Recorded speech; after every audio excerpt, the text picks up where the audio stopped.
untuk kita semua. Shalom. Yang saya hormati Bapak Kepala Sekolah, yang saya hormati Bapak Ibu Guru di SDN 5 Sesean. Jadi siang hari ini patut kita mengucap syukur kepada Tuhan Yang Maha Kuasa karena berkat pimpinan dan penyertaannya lah sehingga kita bersama-sama bisa mengadakan kegiatan diseminasi budaya positif di sekolah kita di SDN 5 Sesean. Adapun susunan acara seperti tertera di atas, yang pertama pembukaan yang sedang berlangsung, yang kedua doa pembuka oleh Ibu Maria, yang ketiga sambutan dari Kepala SD Negeri 5 Sesean, yang keempat acara inti yaitu tentang diseminasi budaya positif, yang kelima doa penutup, yang keenam istirahat. Kita pindah pada acara yang kedua, doa pembuka. Kepada Ibu disilahkan. Mari kita satu dalam doa. Bapa di surga, saat ini kami datang bersyukur dan berterima kasih atas pemeliharaan-Mu dari pagi hingga siang ini. Saat ini kami akan melaksanakan seminasi budaya positif di SD 5 Sesean. Tuhan, kiranya Engkau memberkati kami semua, sehingga apa yang kami laksanakan siang hari ini boleh berkenan di hadapan-Mu. Inilah kami Tuhan yang datang bersyukur. Dalam anak-Mu Yesus Kristus kami serahkan kegiatan kami ini. Amin.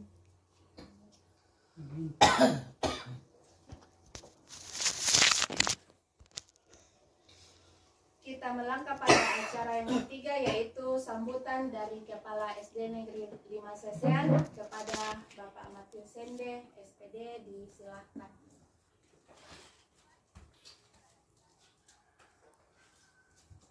Ya, terima kasih atas kesempatan yang diberikan kepada saya. Pertama saya ucapkan salam sejahtera untuk kita semua. Shalom. Assalamualaikum warahmatullahi wabarakatuh. Waalaikumsalam warahmatullahi wabarakatuh. Puji syukur kita naikkan kehadiran Tuhan Yang Maha Kuasa, karena Tuhan senantiasa menyertai kita di sepanjang kehidupan kita, teristimewa di dalam kegiatan kita, proses belajar mengajar di SD 5 Sesean. Yang pertama saya mengucapkan banyak terima kasih kepada CGP, Ibu Febriana, pesimis. Jadi yang ada dalam pikiran kita setiap hari, baik itu bersama-sama dengan anak-anak didik kita maupun kepada rekan-rekan kita. Terima kasih kepada Ibu calon guru penggerak yang senantiasa membekali kita sebagai teman sejawat untuk membagi pengetahuan yang Ibu telah dapatkan melalui platform Merdeka Mengajar, melalui Guru Merdeka Mengajar, melalui calon guru penggerak. Saya sangat mengharapkan untuk kita semua untuk bisa memperhatikan dan ke depannya ada nilai positifnya yang akan kita lihat. Kita mau lihat apa yang kita telah lakukan, beberapa aksi nyata yang telah dilakukan oleh Ibu. Semoga ke depannya ada perubahan dan mungkin kita di SD 5 Sesean ini boleh menjadi contoh bagi sekolah-sekolah lain. Paling tidak ya ada nilai tambahnya sedikit dari sekolah lain untuk kita semua. Oleh sebab itu saya mohon kepada Bapak Ibu guru, rekan-rekan semua, mari kita memperhatikan dengan baik, dengan seksama. Dan mungkin ada hal-hal yang mungkin kita belum pahami nanti, kita boleh menanyakan dan kita saling berbagi. Ya, saling berbagi. Ya, kita semua ini Tuhan menyertai memberkati kita untuk kebersamaan ini. Ya, sekian dan terima kasih. Diucapkan terima kasih kepada Bapak Kepala Sekolah. Kita masuk pada acara yang keempat, yaitu acara inti tentang diseminasi budaya. Tuhan menyertai memberkati kita untuk kebersamaan ini. Ya, sekian dan terima kasih. Diucapkan terima kasih kepada Bapak Kepala Sekolah. Kita masuk pada acara yang keempat, yaitu acara inti tentang diseminasi budaya. Bapak Ibu, ini adalah aksi nyata saya di modul 1.4, yaitu tentang budaya positif. Tujuan diseminasi kali ini yaitu bagaimana menerapkan pemahaman budaya positif di kelas ataupun di sekolah. Lalu apa itu budaya positif? Pertanyaan teh, ya dan pertanyaan. Kalau ada pertanyaan harus dijawab. Menurut Bapak Ibu, apa itu budaya positif? Kalau dari Bapak satu, dari Ibu satu. Kalau saya, budaya positif itu adalah kebiasaan-kebiasaan yang bisa membangun, kemudian lebih ke perbaikan. Ya, terima kasih kepada Ibu Susi. Dari seorang Bapak lagi, Bapak Guru. Apa itu budaya positif? Ya, menurut saya Ibu, budaya positif adalah budaya yang sering dikembangkan di masyarakat. Ya, terima kasih. Jadi itu pendapat Bapak Pak Simon dan Ibu Susi tadi tentang budaya positif. Lalu sekarang kita akan lihat sebenarnya apa konsep inti atau apa pengertian dari budaya positif. Yang pertama itu bahwa budaya positif itu merupakan perubahan paradigma belajar. Yang kedua, disiplin belajar. Yang ketiga, nilai-nilai kebajikan. Yang keempat, kebutuhan dasar manusia. Yang kelima, motivasi perilaku manusia. Yang keenam, posisi kontrol. Yang ketujuh, keyakinan kelas. Yang kedelapan, segitiga restitusi. Langsung saja, apa itu pembelajaran tentang paradigma baru yang ada di awal pertama tadi? Jadi paradigma baru itu merupakan pembelajaran yang dirancang berdasarkan prinsip pembelajaran berdiferensiasi, sehingga para peserta didik belajar sesuai kebutuhannya berdasarkan tahap perkembangan sesuai teori psikologi modern untuk mewujudkan profil pelajar Pancasila. Jadi di situ ada kata berdiferensiasi, artinya cara mengajar kita tidak monoton, tidak hanya satu cara di dalam kelas, tetapi kita bisa melakukan banyak cara sekaligus, dan cara penyampaian tugas-tugas atau cara siswa menyampaikan tugas tidak harus selalu disuruh menulis, tidak seperti itu. Terserah siswa mau mengerjakan seperti apa, tetapi harus ada kesepakatan terlebih dahulu. Bebas, tetapi terikat. Yang berikut, miskonsepsi teori kontrol.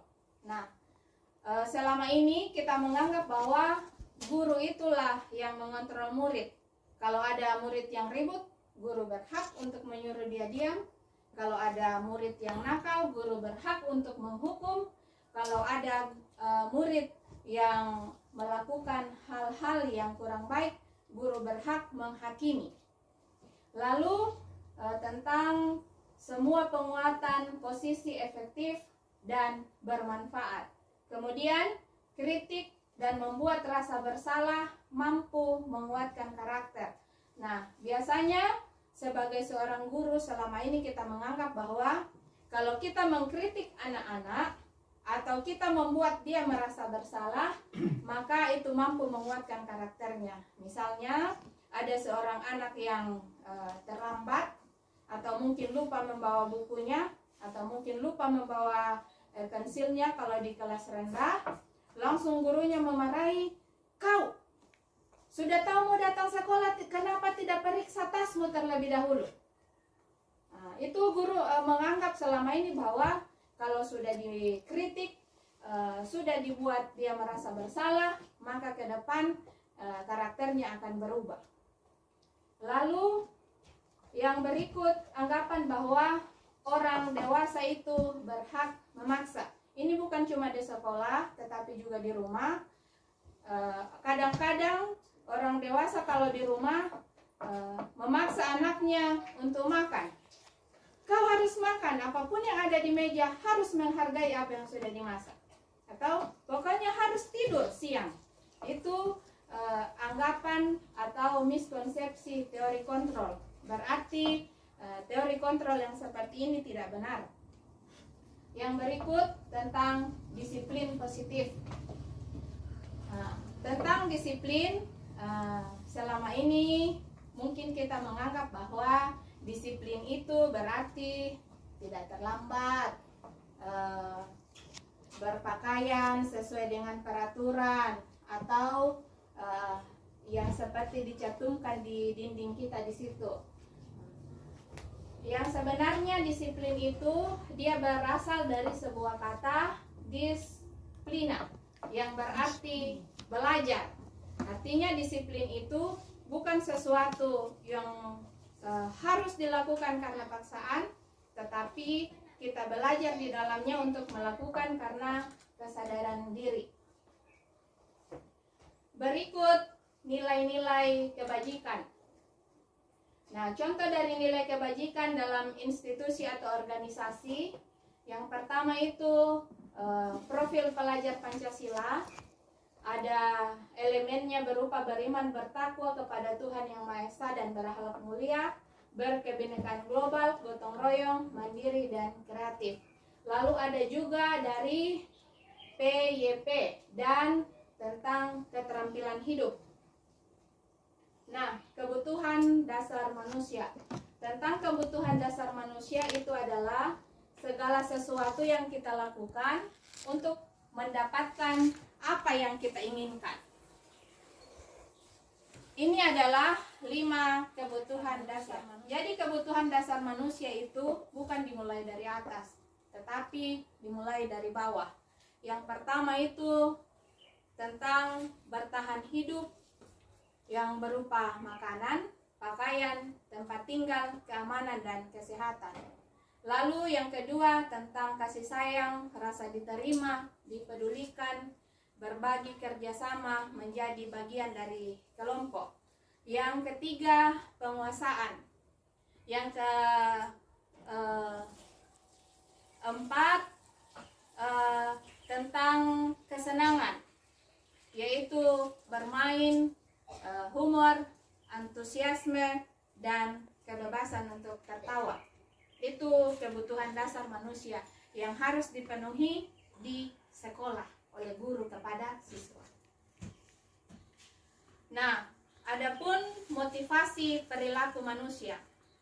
Kenapa seorang manusia melakukan sesuatu? Yang pertama, atau kenapa kita harus taat pada aturan? Yang pertama, untuk menghindari hukuman atau ketidaknyamanan. Misalnya kita datang ke sekolah harus sebelum lonceng berbunyi. Nah, Bapak Ibu, kalau kita datang ke sekolah itu sebelum lonceng berbunyi, pasti ada di antara kita yang motivasinya karena itu, menghindari ketidaknyamanan. Karena kalau kita terlambat, pasti kepala sekolah langsung menegur dan kita tidak nyaman, begitu ya Pak? Itu salah satu motivasi, tidak bisa dibantah. Yang kedua, untuk mendapatkan imbalan. Imbalan bukan berarti uang, tetapi seperti penghargaan. Nah, mengapa kita melakukan hal-hal yang baik? Biasanya ada orang itu supaya mendapat penghargaan. Penghargaan bukan berarti diberikan sesuatu barang oleh Bapak Kepala Sekolah, tetapi seperti contohnya, misalnya ketika ada suatu masalah dan beliau memberi contoh tentang seorang guru yang patut ditiru seperti itu. Itu sudah termasuk penghargaan. Dan motivasi yang ketiga yaitu untuk menjadi orang yang kita inginkan karena kita menghargai diri kita sendiri dengan nilai-nilai yang kita percayai. Berarti kalau yang dua itu di atas itu motivasi dari luar, sedangkan yang ketiga ini adalah motivasi dari dalam. Jadi diharapkan bagi kita semua, Bapak Ibu guru, untuk memiliki motivasi yang ketiga agar bisa menjadi contoh yang baik bagi siswa kita.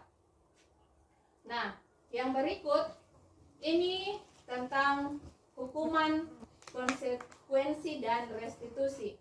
Hukuman itu dia biasanya tidak terencana dan tiba-tiba. Terus anak yang dihukum tidak tahu kira-kira hukuman apa yang akan diberikan kepada dia.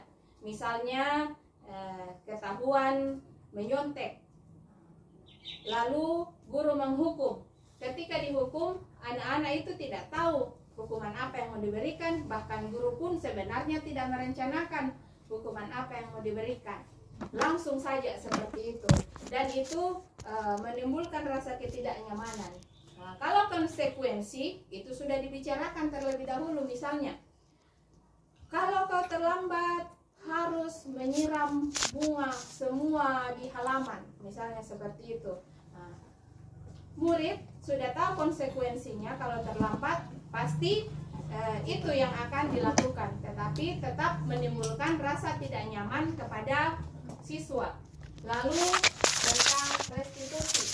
Nah, restitusi ini berbeda.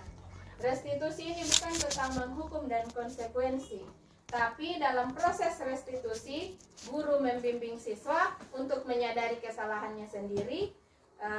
Dia bisa memperbaiki tingkah lakunya dan mengajarkan kepada murid untuk selalu mencari solusi sendiri. Sebab diharapkan ke depan ketika anak-anak itu sudah mandiri, sudah hidup sendiri, sudah menjadi sudah dewasa, mereka akan mampu menjadi orang-orang yang menemukan solusi yang terbaik bagi dirinya. Sebab tidak selamanya orang tua akan bersama-sama dengan anak, begitu juga guru tidak selamanya akan bersama-sama dengan siswa. Baik Bapak Ibu, kita isi breaking dulu. Jadi ini ada pertanyaan, harus menjawab. Harus menjawab. Pertanyaan pertama, kenapa mobil berhenti di lampu merah? Itu bertopak. Mobil berhenti di lampu merah. Mendaki rambu-rambu lintas. Mendaki rambu-rambu lalu lintas. Supaya tidak kecelakaan. Supaya tidak kecelakaan. Menghindari kecelakaan. Iya, maksudnya menghindari kecelakaan. Menghindari kecelakaan. Supaya tidak macet. Ya, menuruti rambu-rambu. Yang kedua, hewan apa yang pintar berenang? Ikan. Ikan. Banyak. Buaya. Ya. Ayo, buaya. Ikan buaya. Kata. Anjing juga bisa. Oh, anjing. Kerbau Dede. Oke. Dibuat ikan ini Le. Lalu, pertanyaan yang terakhir, Fel. Kalau kerbau menghadap ke sebelah timur, yang sudah tahu diam-diam nih kok. Ekornya menghadap kemana? Kalau kerbau menghadap ke timur, ekornya menghadap ke Barat. Ke timur juga ekornya juga ke timur. Iya, ke bawah. Karena itu kerbau, biarpun mau menghadap kemana, Ekornya tetap ke bawah. Kasih nih. Aduh. Tidak pernah ekornya. Dia serius kalau masih bisa. Oh, angkat bendera jatuh bom. Ya. DAB. Terus berapa bulunya kerbau? Berapa bulunya kerbau? 1150. Dari mana Ibu Susi tahu? Oke, pertanyaan terakhir yang sudah sering ke Makale. ada berapa tikungan. Yang kebori misalnya yang dekat-dekatnya. Ya. Ada berapa tikungan? 1, Dari 2, 3. Oh, ibu penting. Dua. Kemudian itu yang jawab itu. Ada 3 tikungan. ada tiga kan? Dua ri. Pira? Dua. Belok kiri dan Belok kanan. Oke, Tikungan. baik. Kita Belok kiri, lanjutkan belok waktu kanan. kita. Ya. Yang Satu berikut man. ini 5 posisi kontrol guru. Nah, kita posisi kontrol kita semua, termasuk kepala sekolah kan juga guru.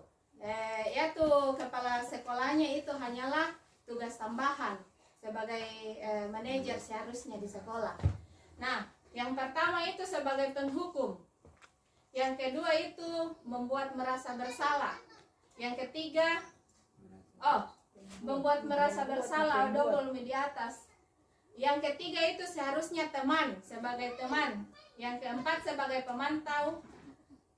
Yang kelima sebagai manajer. Tidak teredit nih. Jadi yang pertama penghukum, kedua pembuat merasa bersalah, yang ketiga teman, keempat pemantau, kelima sebagai manajer. Nah, ini adalah contoh-contoh 5 posisi kontrol guru. Ini contoh ya.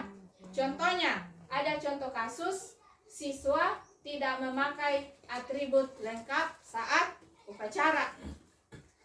Nah, kalau sebagai posisi kontrol sebagai penghukum, siswa disuruh hormat pada bendera selama 30 menit. Penghukum sangat nato. Saya pernah waktu itu jadi guru jaga, saya juga bertindak sebagai penghukum. Siswa yang tidak lengkap, saya perintahkan untuk memungut sampah di seluruh lingkungan sekolah sampai bagaimana contohnya? Sepertinya bermasalah di jaringan. Baik, dan di sini. Nah, menstabilkan identitas itu berdasarkan prinsip membuat kesalahan. Kenapa ada itu prinsip membuat kesalahan? Manusia itu tidak ada yang tidak pernah melakukan kesalahan. Jadi berdasarkan prinsip membuat kesalahan adalah sebagai sebagian dari proses pembelajaran. Nah, jadi kata-kata kalau misalnya ada anak-anak yang bermasalah, yang berkelahi kah, yang mencuri kah, yang bolos, kata-kata yang seperti ini yang diberitahu di awal. Artinya kita menstabilkan identitasnya dulu. Misalnya anak itu mencuri. Nah, berarti identitasnya sudah rusak, sudah sebagai pencuri. Kita stabilkan dulu identitasnya karena dia akan merasa tertekan. Kita bisa menggunakan kata-kata di atas ini untuk membuat dia tenang dulu. Nah, misalnya kalau berkelahi, kalau kita bilang perbuatan salah itu wajar, kan tidak cocok dengan orang berkelahi. Kita bisa pilih salah satunya.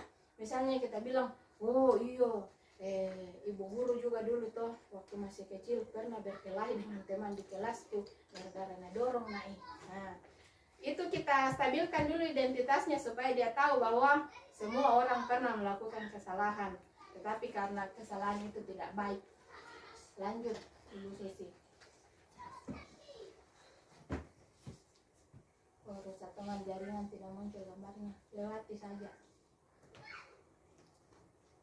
Nah, ini tentang memvalidasi tindakan yang salah. Berdasarkan prinsip, setiap perilaku berupaya memenuhi kebutuhan tertentu. Itu lima kebutuhan dasar manusia tadi. Setiap orang melakukan kesalahan, dia sedang berusaha untuk memenuhi 5 kebutuhan dasarnya.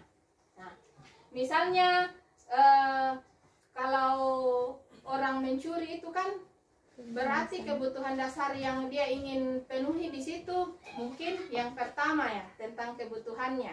Kan dia ingin karena dia tidak punya. Ya kan? Dia ingin. Lalu bisa juga untuk sebagai kebutuhan kasih sayang, tidak diperhatikan supaya cari-cari perhatian seperti ada siswa kita di kelas itu yang selalu membuat kesalahan, sepertinya dia ingin memenuhi kebutuhan tentang rasa cinta dalam hidupnya. Nah, karena kurang perhatian, mungkin dari orang tua, jadi ingin terus-terus diperhatikan. Ini kata-kata yang bisa dibilang kepada mereka kalau mereka bermasalah. Tadi kan sudah distabilkan identitasnya. Lalu yang kedua, bisa ditanya, apa alasannya, kenapa dia melakukan itu. Nah, biasakan ada anak-anak berkelahi, dia bilang, karena dia ganggu-ganggu adekku, dan tele-tele itu adikku. Pernah seperti itu ya, dia berkelahi karena membela adiknya. Bisa di dalam validasi tindakan bisa dibilang, oh iya sudah betul itu, memang seorang saudara harus membela adiknya atau kakaknya. Tapi kita mau sambung tuh, tapinya itu apa? Nah, lanjut.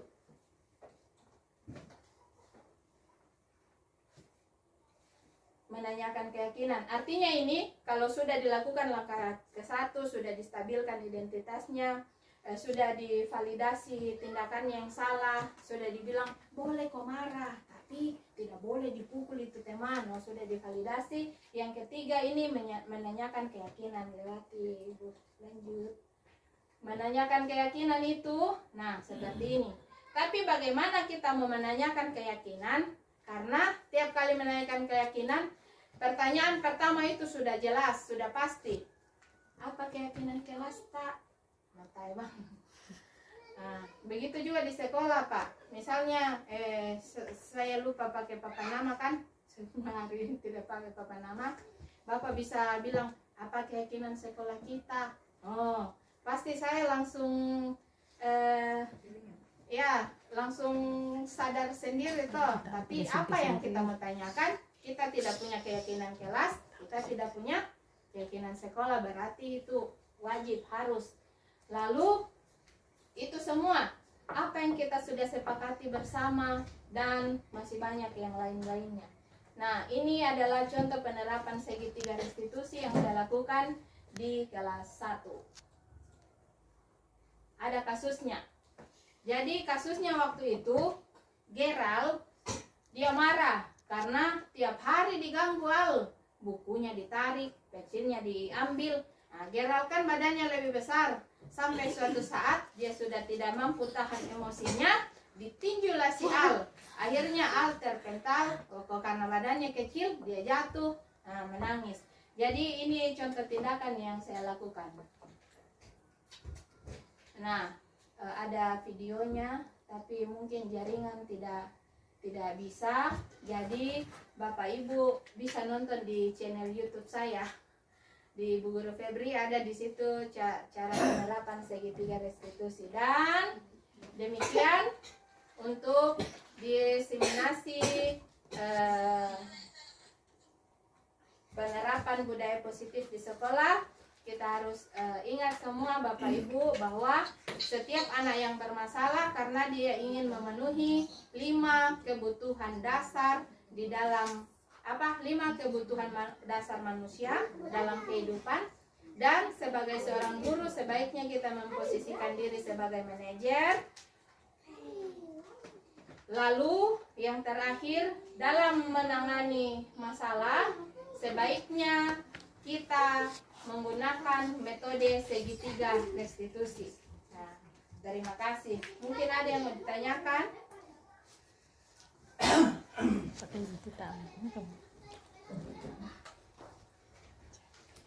Adakah yang mau ditanyakan? Pas. Oke, terima kasih Bapak. Oh, ada pertanyaan dari Bapak Kepala Sekolah. Yang pertama, jadi mungkin ke depannya, yang pertama, jadi mungkin ke depannya Bapak Ibu guru di setiap kelas ya, di setiap kelas harus membuat semacam perjanjian dengan siswa dan harus diketahui. Tapi sebelumnya itu kita dulu di sekolah ini apa saja, rambu-rambu apa saja yang akan kita sepakati bersama sehubungan yang disampaikan oleh Ibu tadi. Jadi mungkin tidak terlalu lama ini kita mau menyepakati bersama kesepakatan kita ya, sehingga apa yang selama ini mungkin kita lakukan, mungkin kita paling tidak itu bisa dikurangi sampai bisa dilakukan. Ya itu saja yang mungkin ini semacam masukan saja. Oh iya, terima kasih Oke. Pak sebagai tindakan. Oke, makasih. Ya, demikian pemaparan materi saat ini. Kita pindah pada acara yang berikutnya, Ibu Susi, yang di tengah itu. Itu di atas, tengah. Ya, ya susunan acara. Ya, kita pindah pada acara yang kelima, doa penutup sekaligus doa makan yang akan dipimpin oleh Pak Simon. Silakan. Ya, terima kasih. Ya. Mari kita kembali bersatu dalam melaksanakan tugas di sekolah kita ini. Kita berdoa. Allah Bapa yang penuh kasih dalam takhta kerajaan surga, patut kami mengucap syukur kepadamu selalu menyertai kami yang bertugas di sekolah ini. Semoga dalam penerapan budaya positif sekolah ini boleh terlaksana dengan baik. Ya Bapa dalam surga, jauhkan segala hal-hal yang senantiasa menghalau daripada kegiatan-kegiatan di dalam penerapan budaya positif di sekolah ini, sehingga ke depan sekolah ini boleh berjalan dengan baik seturut dengan kehendak-Mu. Berkati ibu guru sebagai tim penggerak, semoga senantiasa selalu dalam keadaan sehat selalu untuk melaksanakan tugas dan tanggung jawab, dan senantiasa membagi pengalaman bagi kami sebagai rekan-rekan guru di sekolah ini, sehingga dalam penerapan materi di sekolah ini kami juga boleh menerima sebagian materi yang sudah diterapkan kepada kami.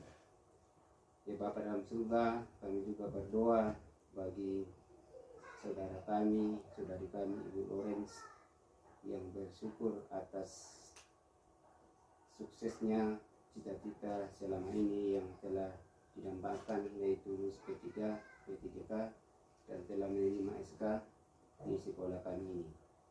Kiranya Tuhan Engkau senantiasa memberkati saudari kami ini, semoga tetap dalam keadaan sehat selalu, bertugas sebagai ibu guru di sekolah kami ini, agar dalam tugasnya senantiasa dinaungi dan diberkati oleh Tuhan selalu. Ya Bapa, berkati pula berkat rezeki pemberian-Mu yang telah disediakan yang akan kami santap siang bersama hari ini. Kiranya Tuhan berkati makanan dan berkati kami yang kami menerimanya, dan semoga makanan dan minum itu boleh menjadi sesuatu kekuatan baru untuk melanjutkan tugas kami di siang hari ini.